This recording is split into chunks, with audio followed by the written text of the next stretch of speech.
So welcome, everyone. Hello, everybody. How are we going?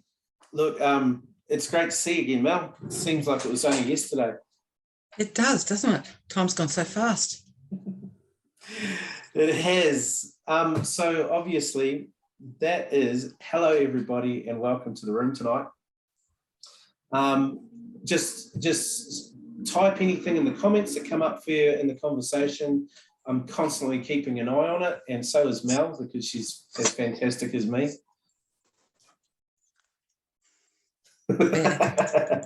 Just kidding. You're awesome.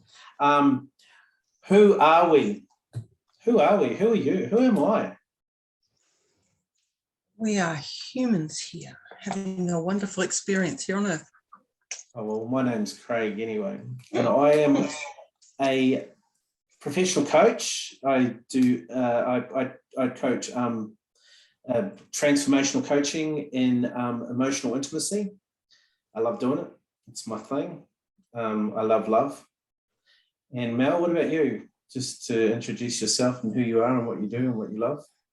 Yeah, I'm Melissa. I'm working in the relationship space and mindset space, focusing mainly on couples and families. Yeah. And looking to help people relate to each other in much deeper ways and much more fulfilling ways. Beautiful. I love that. It's really, for me, as you talk about, just like really connection is probably the most important thing for me as well. Like helping people to find out connection, and that's pretty much as a segue of what we're going into. What we are doing tonight is deep exploring into what needs, what these core needs are in people, and what that means, and why that's so important. What are needs? Those are, for me, I see needs as probably the most important. It's our driver. It's the things the reason why we do what we do. It seems to be, for me, it's our behavior at the end of the day. It's what motivates us and gets us up in the morning too. And sometimes it can be really low level, and sometimes it can be real high level motivated. Those needs, if we meet them in a way that's quite low, like meaning dysfunctional, or the functional way we meet needs, and we all have needs, and there's got to be a way to get them met. It's just how we go about it. Would you like to add to that? Yeah, well, the topic tonight was the 6 core needs, and why it's important for us to know what they are and how they impact us when either those needs are being met or they're not being met, because they can show up in our lives in very strong ways and impact our experience of life and for everyone around us as well. Yeah. Well, I don't know about you, but I have been so curious as to figure out what these needs, they're like my drivers. What am I doing, man? Like, what the hell am I doing right now? You know, it's just madness sometimes of what motivates me, or those feelings within me. I get a feeling below me, and it's like, wow, what's that for? And it's some sort of need that I've got to go and get, and they're almost compelling in a way. I find them, when I've looked into these things, they're very compelling, and I'm amazed at how, when I look around me now and I look at, oh, that's your need, there's a need that needs to be met in relationships. It's a compelling force. It's a driver. It blows my mind about how we go about meeting our needs. Very much so. No, I totally agree there, Craig. Because when we understand, when we understand what our core needs are and how they're showing up in our lives, because they're what, when we react in certain ways in certain circumstances, when we have an automatic reaction, it can usually be traced back to a need that hasn't been fully met. Yeah. That has made us believe something about ourselves. So if we want to dive into just maybe we said there's 6 core needs. The first 4 are what we call the needs of the personality. That's right. Yeah. Now, this I just want to add before we go any further that this information was actually brought forward by Tony Robbins and has been expanded by a lot of people. And I personally found ways of expanding into those needs, especially in intimate relationships, with the point of curiosity. So I just wanted to have a shout out to Tony for the beginning of these 6 core needs and actually founding them and creating some awareness around them. And like for me tonight, I'd really like to go deeper into discovering more about these needs and how we use them, what we use them for, how we can recognize them, and how, most importantly, we can meet the needs of others in a functional, ecological way. That is where we can really learn to give love, to know love is to give love. Yeah. And yeah, sorry, I just really needed to throw. Yeah, no, that's all good. That's all good. And it's knowing how to meet our own needs as well as meeting those of others, and knowing what it is that's going to fulfill our needs. Absolutely. And more than that, when we do meet our own needs, we still, and this is for guys, hear this, we have needs, we have these needs and we've locked them down because society has told us that we don't have them. And it's our driving force. And what's happening in the world today is they're being met in a really hard, unsustainable way. And what I'd like to do is just explore that tonight and see how those needs, will identify them, how we can actually create them more to be sustainable. Because those last 2 needs, as you were talking about, are the needs of the spirit. And what's the other words you could use for those last 2 needs? They're sort of the higher level needs of, things that we aspire to once we get, it's kind of like if you take, say, a lot of people are familiar with Maslow's hierarchy of needs and that sort of thing. It's getting up into those, there's more, I guess, if we say those 2 needs are the needs for growth and contribution. It's for us to grow as people, as to evolve, and it's to be able to contribute to something outside of ourselves. It's more outwardly focused. Yeah. And that too, it's not so much about just us then, it's about us growing so that we can show up fully as our best selves in the world and contribute to everyone around us. Yeah, absolutely. Before we go too far into those, let's jump back. Let's just hike back and have a little bit of identify what these needs are. So the first one is the most common one we have, and it's the feeling of the need of certainty. Now, expand on this. Certainty is what people stay in jobs for that they don't like. It's security. It's knowing that they can go to the same job every day and have their security. That's one way of putting it. Certainty is knowing the sun's going to rise. Certainty is knowing that the roof isn't going to fall. If I didn't have certainty in my life, I wouldn't be able to function.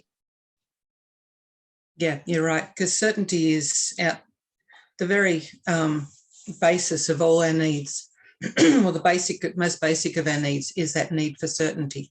It's to know that we can feed ourselves, that we've got shelter, that we're safe.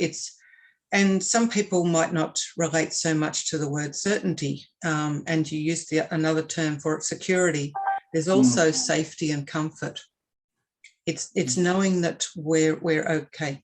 So it's and those words, because certainty and security tend to be a more sort of masculine energy, and the more feminine of that is the safety and comfort. And it just depends. Everyone's going to relate to those words differently. I'm going to throw something in there because I love to argue. Comfort is really around love, the love area, the love and the comfort, because connection. In this particular case, it's related more to certainty. It's the comfort of knowing that you have a roof over your head. It's the comfort of knowing that you have all your needs, like your basic needs fulfilled, that you have finances. I'll throw something at you.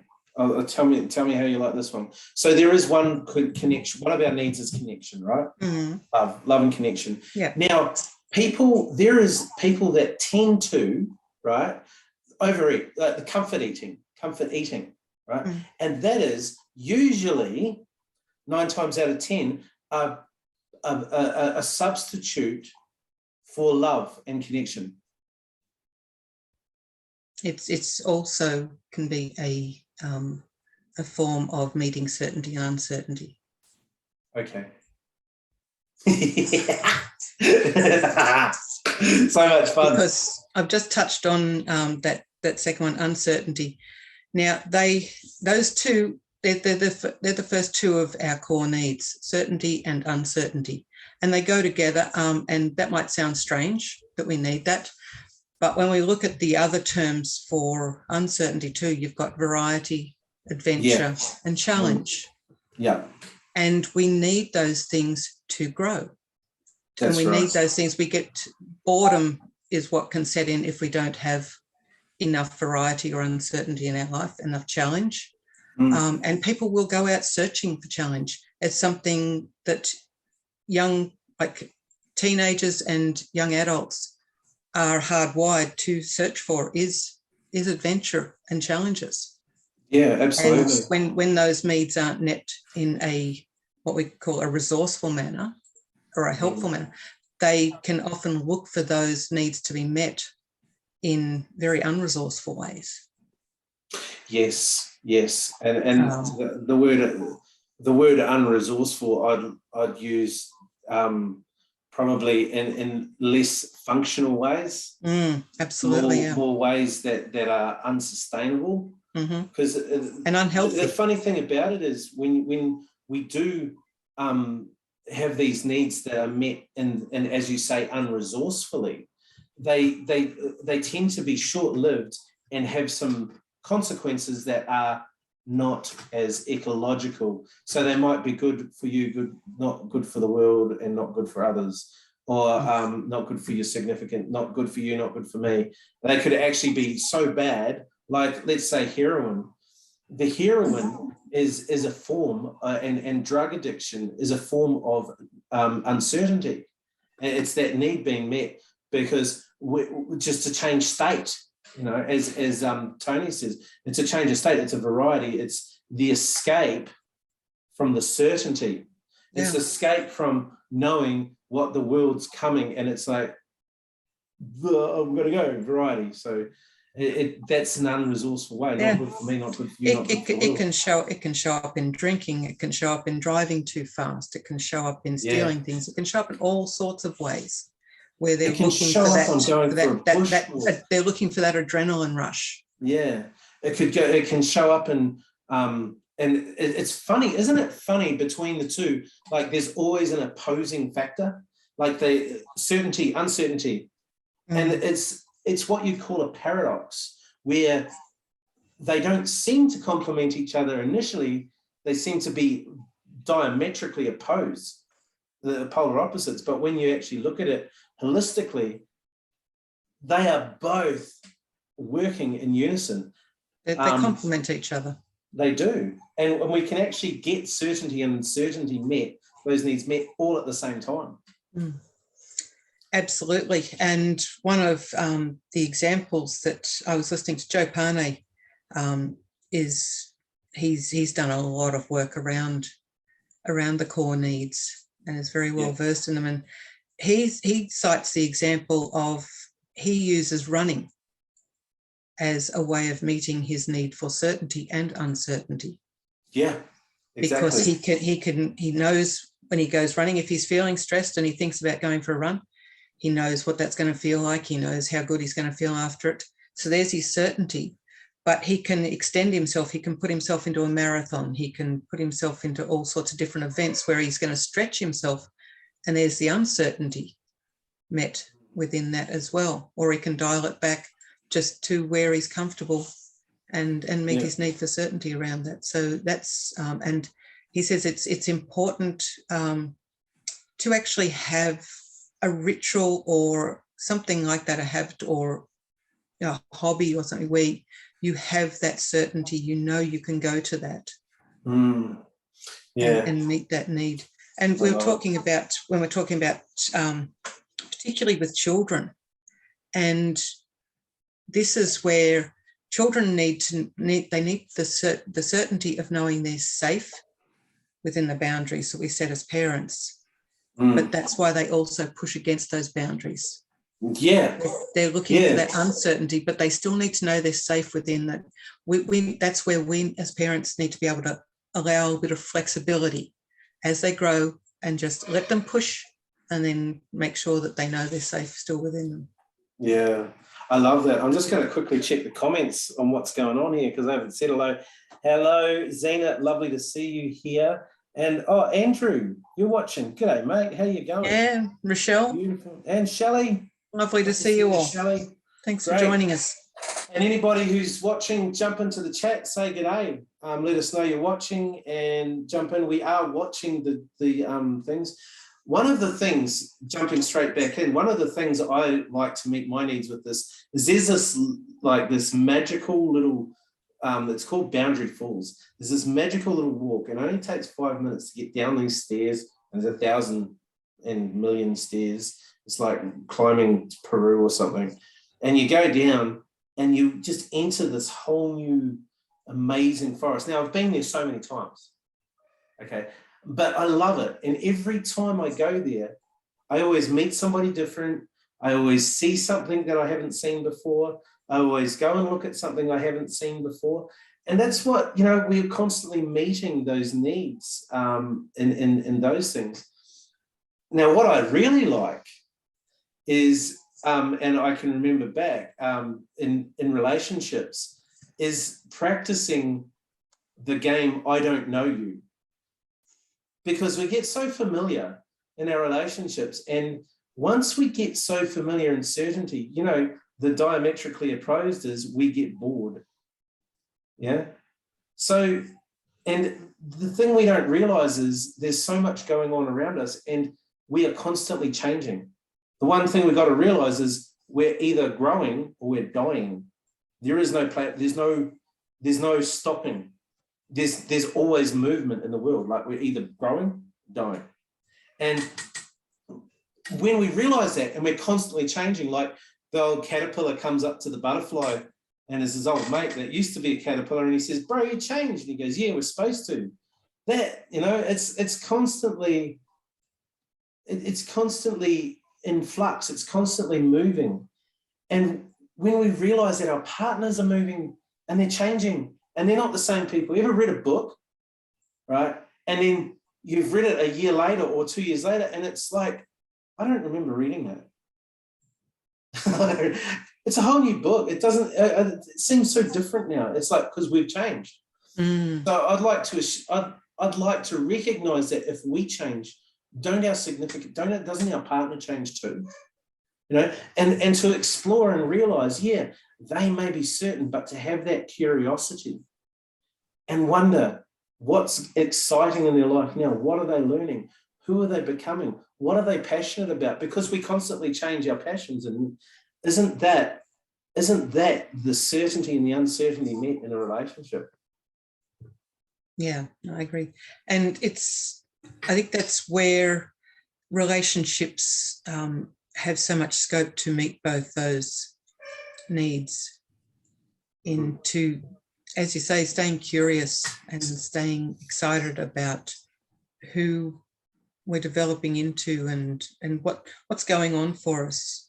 And just staying really curious, I think, is one thing, and to look for bringing experiences into our lives as couples and as families that can meet the needs of the parents and the children, and that look for experiences where you're getting out of your comfort zone.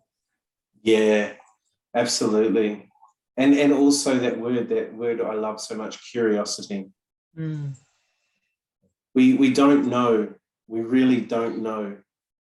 And it's also, so that's why it's always important to learn, to have that learning about us, and be curious about who we really are, and dig down into our subconscious and become aware of our needs, and become aware of our drivers are, and become aware of what the dysfunctional habits are that we're seeking our needs unresourcefully, as we spoke about earlier, and how we can make them more resourceful. So after certainty, we've got uncertainty. What's the next one? I've just had significance. That's significance. it. Significance. That's right. And significance is actually, and I'll quote Joe Pane on this one. It's the doorway to all the other needs being met.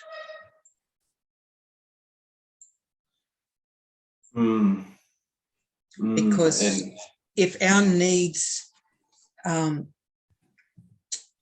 need for significance is to, and when I say significance, I'm not meaning about the out there, look at me, aren't I great? Significance. It's knowing that we matter.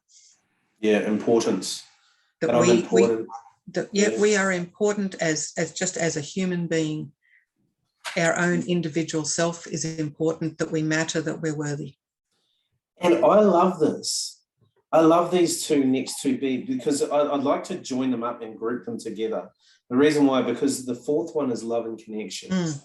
And in that, most men need to feel important. And this is statistics, by the way. I'm not going off my head. This is verifiable facts that significance and women need love and connection. They need to feel that they're loved, they're heard, they're appreciated, and that there's connection there through the ways of their needs being met. And we were talking last night about love languages, and it was an interesting chat that I've had a few chats about that today. But really, men in significance now. To put it, Tony Robbins put it in a really funny way. Not that I really watch much of Tony, but he said it like, I can get instant significance if I was to put a gun against your head. Suddenly, I'd be the most important person on the planet right there, And that's what I mean about meeting needs unresourcefully. Yeah, it can be so unresourceful. However, significance is usually met for men by meeting the needs of their partner through love and connection. And I'm not talking about sex here. I'm talking about a woman. I don't know, this is your game, but what I've learned so far is a woman being heard over being fixed. Certain things like, if your partner, she'll express it in such ways that are so subtle, you've got to be like watching with like a magnifying glass, just in case she might have gone, and she'll be doing something she doesn't like. And it's like, let me take that for you, that proactiveness. And that's kind of like meeting the needs of love and connection. And then in that, we feel, a partner will say, you're significant to me. And they will give that natural significance. He's important. That's my man, kind of thing. What do you reckon about that?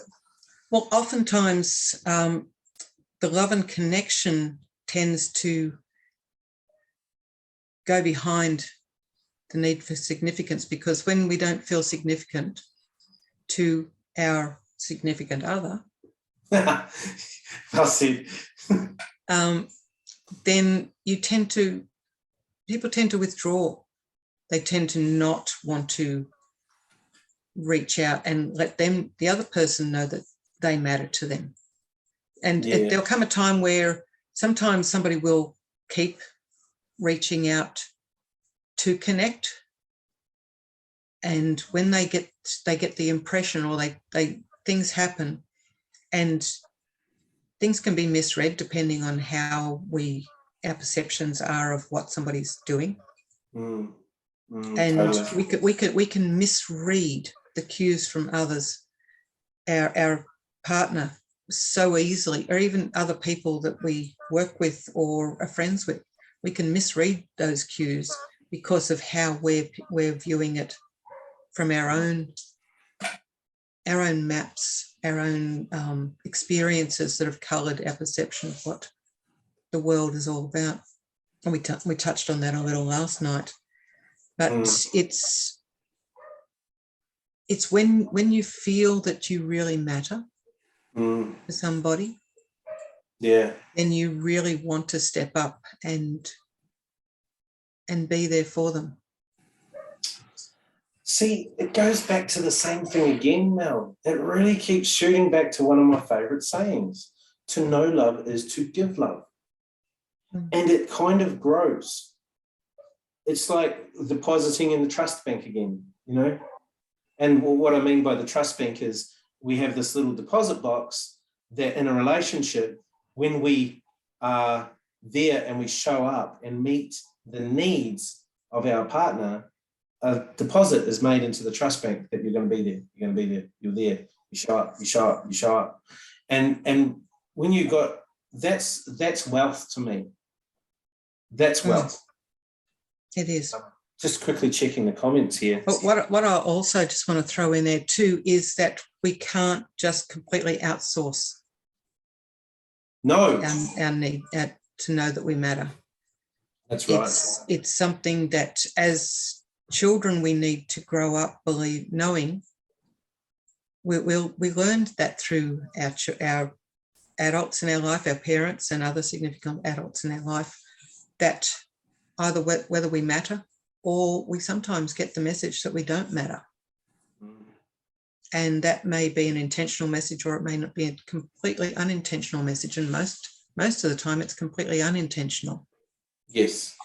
But it's those young years, and the research shows that in particular 0 to 7 is where we don't have that ability to reason about, intellectualize what's happening and go, okay, well, that wasn't what they really meant, or this is what's going on. All we know is how we felt at a certain thing. And then we tell ourselves what that meant about us. We're very egocentric in those years. Yep. Very stuck in the and what goes on is we tell ourselves stories about what we are all about, what that meant about us.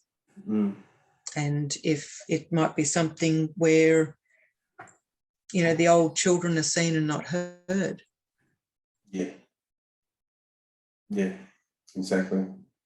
Mel, you're frozen. Oh no, come back. I hope it's not me. Okay, guys, just so you know, who is it? Is it me? No, it's definitely me. It's definitely Mel. So, I hope she comes back soon. You're back. Back. And these are the wonderful things of our technology. I can hear you. I can't see you. Your video is still frozen. And action. There you are. Beautiful to see you again. Okay, so as you were saying, 0 to 7, and yeah, we're very egocentric at that time. I totally agree. And how we, at those early ages, we do create these stories that end up and not having our needs met as those children, not showing up, can cause us to meet needs unresourcefully. That's how we do it to start with. Yeah. And also So deny whereabouts, our needs as well. whereabouts did I drop out? Well, I'm not quite sure anymore. Did I get to where you know, the age old thing where a lot of us grew up, where you know, kids are to be seen and not heard? Well, there's a perfect one. So where's our significance in that? So when we're sort of like, and because it happened to, it was part of the culture. That's right. That was just a common thing. Children should be seen and not heard. So go over there when you've got visitors. Go over there and play, and don't bother the adults. And what about hey, get up, brush yourself off. You're going to be okay. Where's the love and connection there? Our nurturing. So a need not met unresourcefully, we will meet it. We will find a way of meeting it unresourcefully. And it's actually, here's a freaky statistic, right? This is actually that there's so many books out there for rearing children, and they argue with each other. The Scottman Institute, he's done the best research. He's done years of study, and he's got science-based study. And it says, if you pick up your child every time when it cries, that child will have resilience. That child will learn to be able to meet their own needs, like you're saying, soothe themselves, because they have more emotional security. They have certainty. Because they had that certainty, one of the first drivers met as a child, they knew that their parents were always there for them. Now, I don't know about you, and for anybody else out here, if you know somebody that has had their needs met all of their life, I really want to meet them, because I haven't met a person yet. Because people are doing the best they can with the tools they have. We are not perfect, nobody. And I see this, and I just want to throw this disclaimer out there. Parents, as well as me, guilt of not getting it right when you've done the work, when you do this work and you realize, oh, I fucked it up, you know, oh my God. We were doing the best we can with the tools we have, and we can repair these relationships at any time. It's not that bad. We've got it. You know, we can repair these, and it may, depending on how bad it is, it may take time, or it may just, like, no time ever happened. We don't know. But as we repair those and realize them and give recognition that we did not meet those needs to that child as a child, and show them resourcefully as an adult, you know, it makes a huge difference. And I've seen a beautiful reconnection with my little girl because of this work that I've done. And it's so precious. Absolutely. So parents, it's never too late to fix it, and never ever feel in regret, and never abandon yourself either. It's okay for you to have needs too, and you to have boundaries. So I just wanted to throw that in before we go on. I just wanted to share something that Xenia's shared here. She said, I was the baby wearing, breastfeeding, bed sharing mother to my children, so different to my family. And I love that, Xenia. And when we talk about that, that's exactly what we're talking about here, is letting our children know that it's okay for them to be close to us. You look at African families where they wear their children day in, their babies, and when they're too small to walk, they wear them day in, day out. Working in the fields, they've got their babies strapped to them. They wear them. I like the way you said that. Yeah. Hey, there's a new fashion statement. those babies know that they are safe. Yeah, absolutely. Oh, look, I see it. I see a lot in myself and others in how the unresourcefulness comes out. And it's even the awareness of it before I carry on to the other two, before we carry on to the other two needs. I can see how now it's like catch myself before I start playing the silly behavior, or be in it and recognize it. It's so much fun.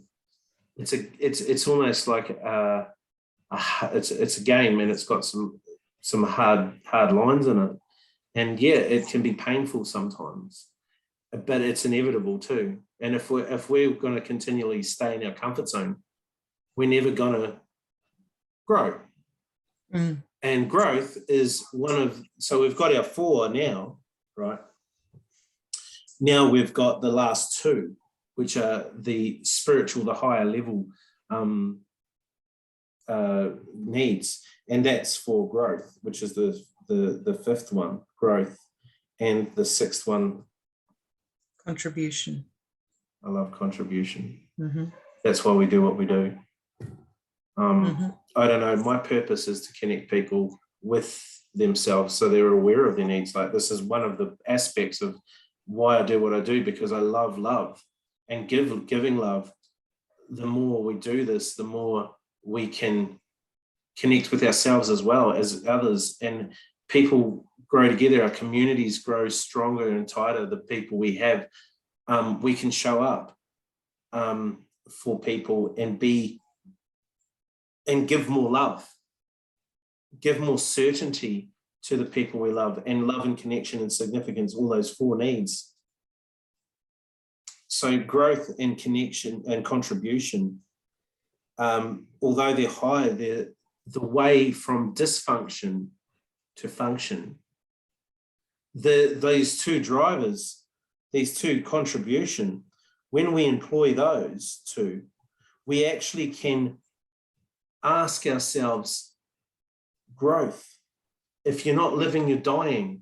If you're not growing, there's a really cool way to meet uncertainty and significance and certainty and love and connection all at the same time. I can meet those in my growth because of what we do as coaches. We're constantly doing that.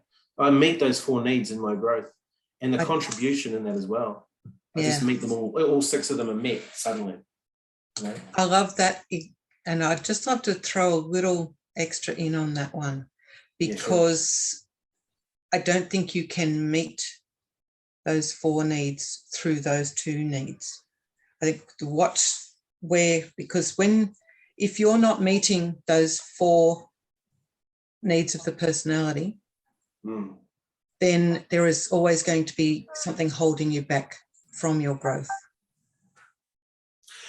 So I'll still grow, but there are going to be things that you're going to feel things missing. And I know with myself, I have been on a journey of growth and introspection and getting to know myself and to become the best person I can be.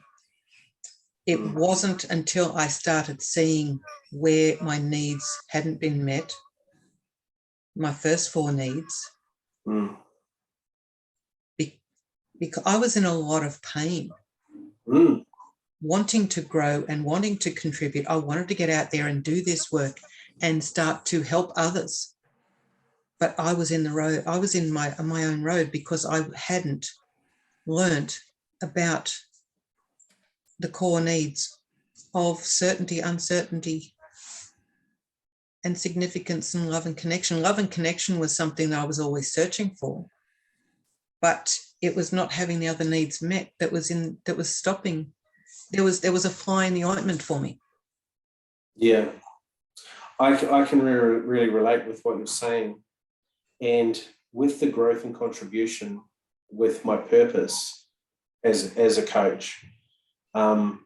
That has allowed me to realize, and this is what I was trying to say, realize these needs and realize how I've been lacking them, how I've been meeting them unresourcefully, dysfunctionally, as you were saying, and start meeting them functionally. I tell you, even now, after just today, I have been feeling insignificant for in this certain way. And I called it and I said, look, this is not meeting my needs. This is really, really dysfunctional. And it was, and I realized it. And today, while I was just rehashing over these again, because I love to rehash over these things, how many times have we gone over the 6 core needs, honestly?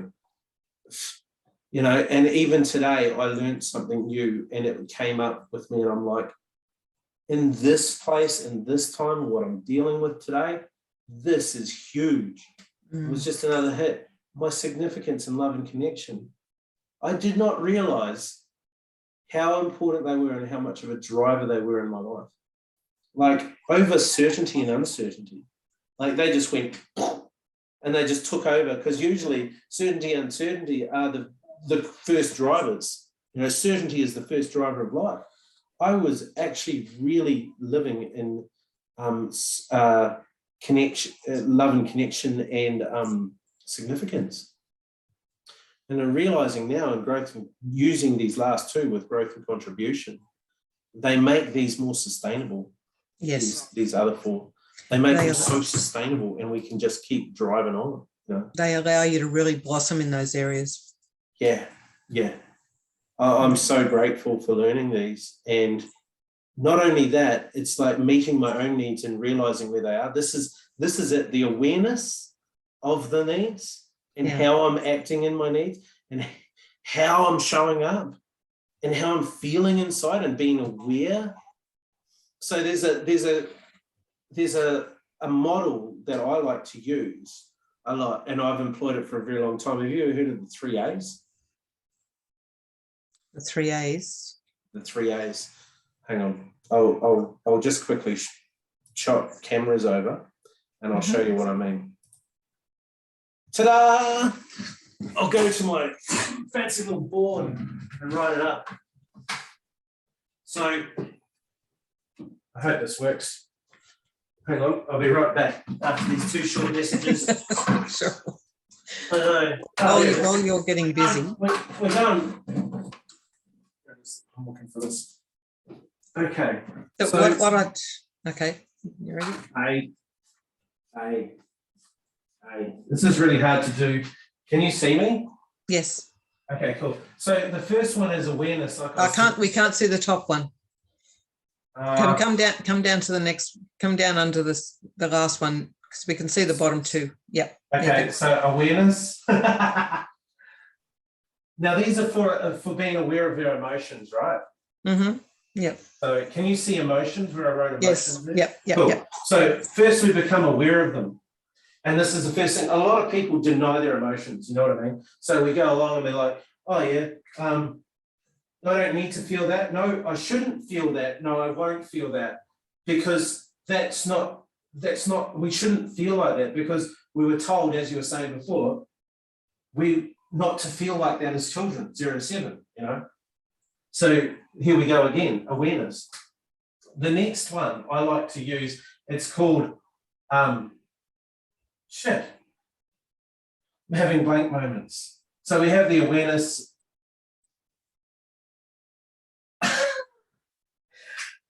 Damn. And finally, we have action down the bottom as we take action on it. There is an important part, and I believe I use this so often. And that's what happens when you put yourself on the spot. We recognize it. The second one is we some acceptance. Accept it. That's right. Thank you. We accept it. We actually say it's okay to feel like this.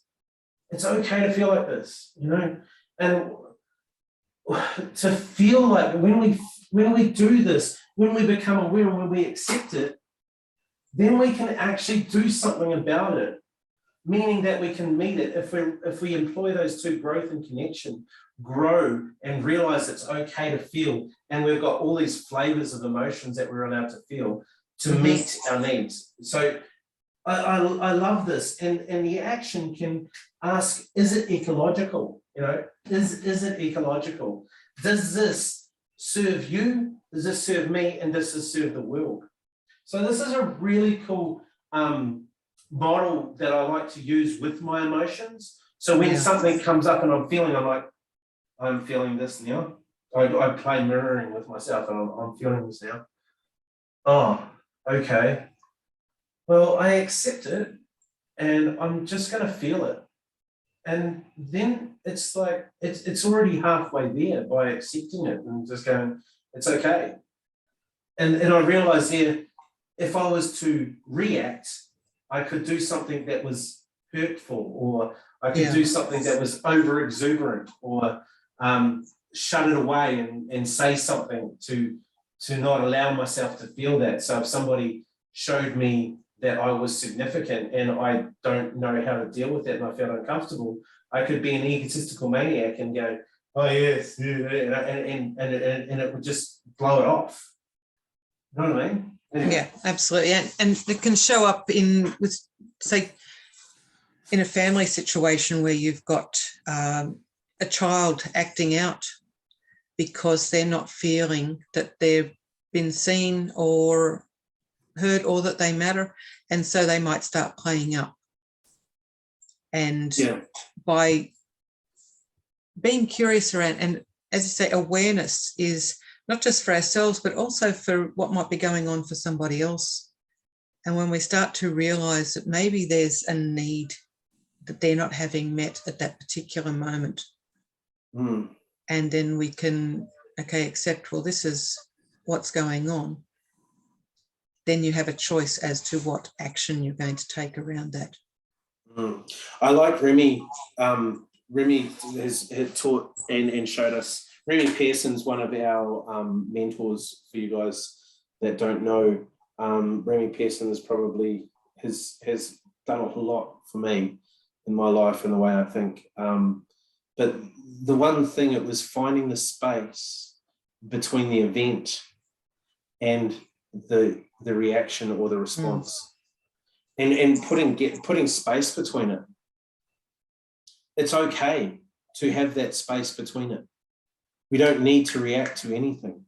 We don't need to jump back. When we give ourselves that space, then you have the ability to choose your reaction. Exactly, and I love that so much of how that plays out, and we have more of a chance of also expressing our needs in a resourceful way. I'm feeling this now. And if you're aware of the need, we can look at the feeling and see what is the need that is being called for. An emotional bid is a call for a bid. An emotional bid is a call for a need to be met. And if we understand these, we have a better chance of responding to that need. And that's why it's so important for me, especially me, to know what these 6 core drivers are, these 6 core needs. Because I can also be aware of what I'm doing, but also be able to meet the needs of others. Because as you know, it's about love. It's about reciprocity. Yeah. And as you say, it's about what's good for us, what's good for the other person, and what's good for everyone around us.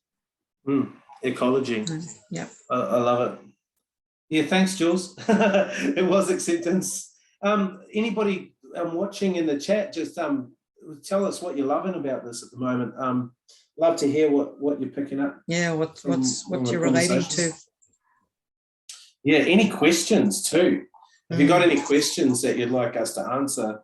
And if we don't have the answer, we've got this like ton of resource of amazing accomplished coaches like the likes of Brains Trust. Brains Trust, all right. It's unbelievable. I love how lucky we are to have the community. That's the best part of it all, is the community. It's, you know, and nobody has all the answers. No. And you know, what we've talked about is not just our own experience and learnings, but this is based on, you know, research that's been done for decades. Yeah. On these things. And it's you know, there is a lot of background to it. Absolutely. The science of trust. John Gottman is probably one of my favorites when it comes to these things, as well as what's this? Loving you your 3 A's of A's of emotion. emotion. Really simple and so easy to remember. Cool. I'm glad you like it. It was a model taught to me from the guys we're talking about now. Yeah. Zena, I believe you're one of us, and it is a good one to have for sure. Brilliant. Yeah. So as we're coming to the end, I'd like to have a talk about some of the things that we're going to be doing in our little chats, and one of them is that we're going to be getting special guests on, and these special guests are going to be some of the leaders of our groups.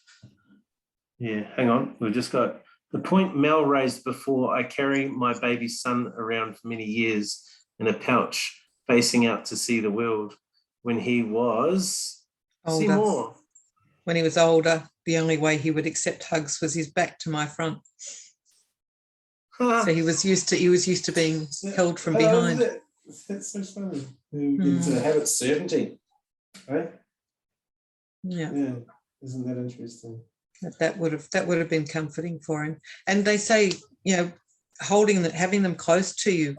I know preemie babies and babies that are really ill, having them on mum's chest close to her heartbeat. Yeah.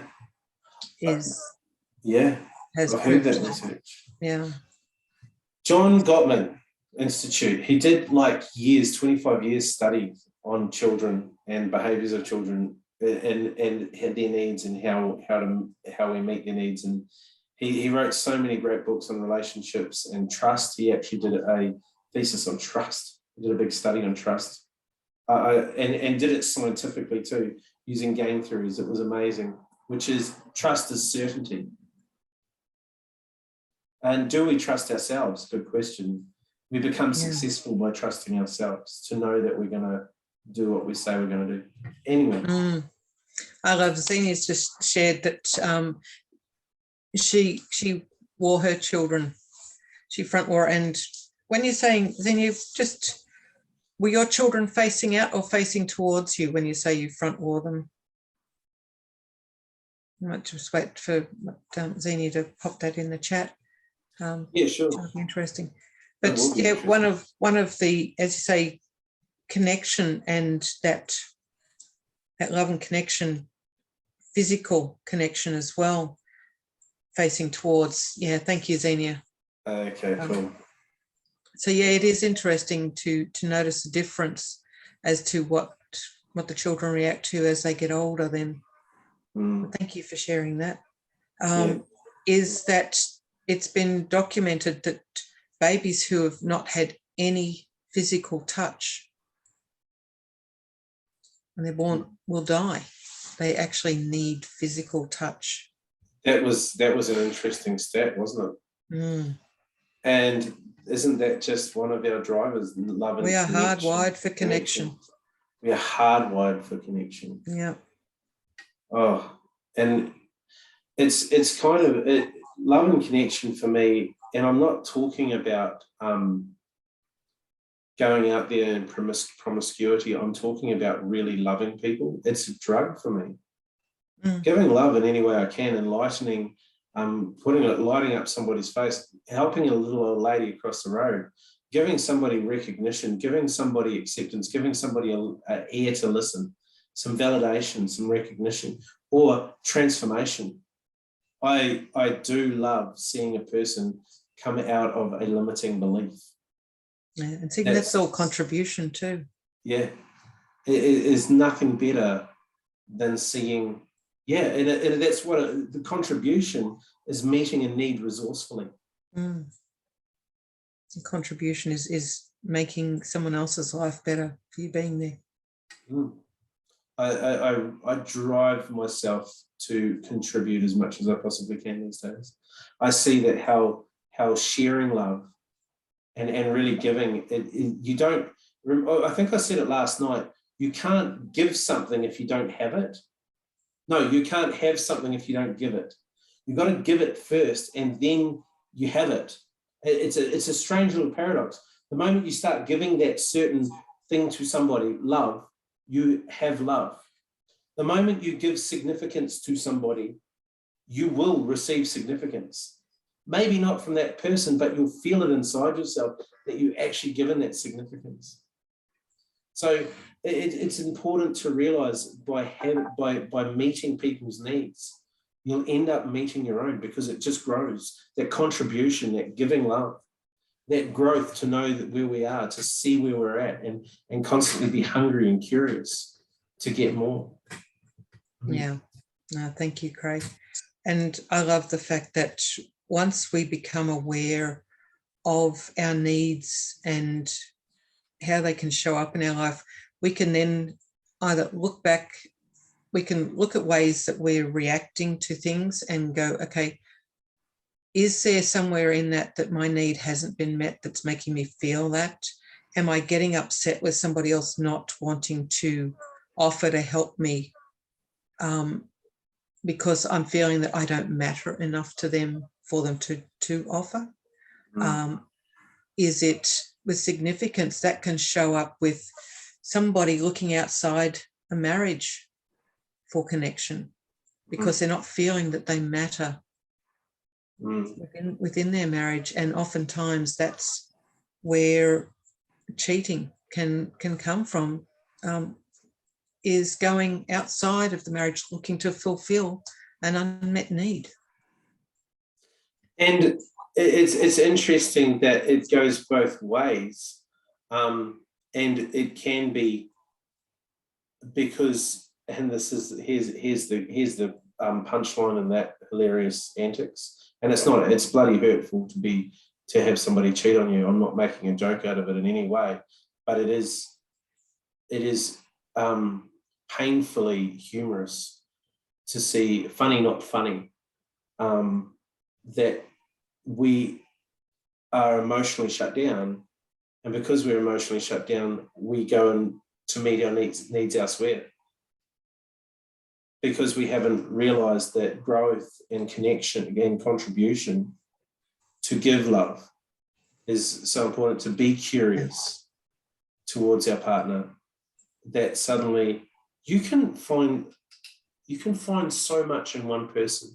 You can sit there, and if you really are curious and ask questions, not fact questions, oh, where'd you go today, what did you do, but hey, what lights you up about that?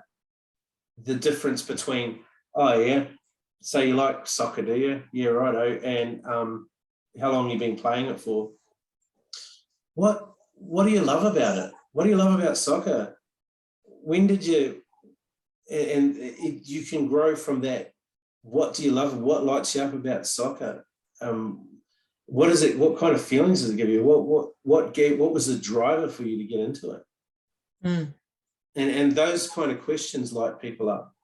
And it can start them thinking too, because sometimes they don't stop to think about why they do something. Yeah. And that's where it can get them starting to get in touch with themselves. One other thing that I'd just like to throw in before we finish is that if our needs aren't being met, now we might talk about values, we might have a value, and getting back to going outside, maybe a partnership and looking for those needs being met. If our needs aren't being met, we might have a value around being like around love and connection and a family and that. And yet, if our needs aren't being met, we will override our values in order to meet our needs. Absolutely. I do want to say though, before I forget, if anything's come up for you guys that are watching, I myself, I give free sessions for these to discover these kind of things and help you overcome them. I like to give a discovery session completely free, only to give love for you. You may only ever need one session to get you kickstart along the way. And that is what I like to do to contribute to you guys that are watching. And if something has come up that you'd like to think about or address or explore more deeply, just hit a message in the chat. Mel, I don't know about you, if you're comfortable. Yeah, with no, absolutely. Yeah, the same. Yep. If there are anything's coming up, or there's more that you want to explore about this, always here. Hit us up with a message and we can take it from there. Absolutely. Well, we should be having an exciting next topic. We really haven't discussed what our next topic is. Next Monday, 7:30, Melbourne, Sydney time, the AEDT. I've finally figured out what that is now. That we'll be coming to you live every Monday with a fantastic topic. And guys, in the chat, just if there's a topic that you'd like to bring up. I was just about to suggest that. If you guys would like a topic to bring that would be brought up, we are happy to go through and explore those with and around whatever it is that you are excited about talking about. Now, I'm trying to tee something up. I don't want to say this yet, but I've got a friend. But you're going to anyway. I'm going to. A bit of tongue in cheek. I'm like nearly 90 to 100% sure that this lady will show up for us on a Monday at 7:30. Now, I don't know how long it's going to take her because she's very busy, but we're going to do a special, and you don't know about this now, but we're going to do a special on pornography. Awesome. Yeah, and the damaging effects of pornography and what it does to our bodies. Now, this lady wrote a book, and it's probably, I'm not even going to tell you who it is. No, I'm not going to tell you. But she is phenomenal, fantastic, spiritual, gorgeous, beautiful, true, sincere. She's got boundaries like a lioness. I think she's fantastic, next level woman. And I will let you know when the date comes. So it was fantastic having this session again. Mel, it's always fun to yeah, it's always great to catch up and dive into these things. There's such, conversations that can make such a difference. Yes, absolutely. So that might be one of the exciting things that are coming up, and that's one of them. Other than that, please chuck in the chat what you'd like to talk about and discuss. Otherwise, we'll be coming to you with topics because we just got a million of them, haven't we? There's no shortage. No shortage at all. Okay, well, I'd like to say good night to you lovely Facebookers out there. I hope you got the value you're looking for and some questions more to ask yourself around these things, and maybe some answers as well. Yes, we're just starting the topics and giving an overview and just to start some conversations and some thoughts and reflections. So thank you so much for joining us, and thank you for everyone who's watching the replay. Pop the message in the chat. We'll be coming back to check any messages there, any comments. Yep. And just put #replay so we know it was a replay thing, and we can check on that. Other than that, guys, thank you for your participation. It's been absolutely wonderful having you and listening. Good night. I would like to say Merry Christmas to all who celebrate Christmas at this time of year, and to have a beautiful week with loved ones that you're able to be with, and to connect however you can to your loved ones that you can't physically be with. So have a beautiful week. Thank you, and good night. Good night.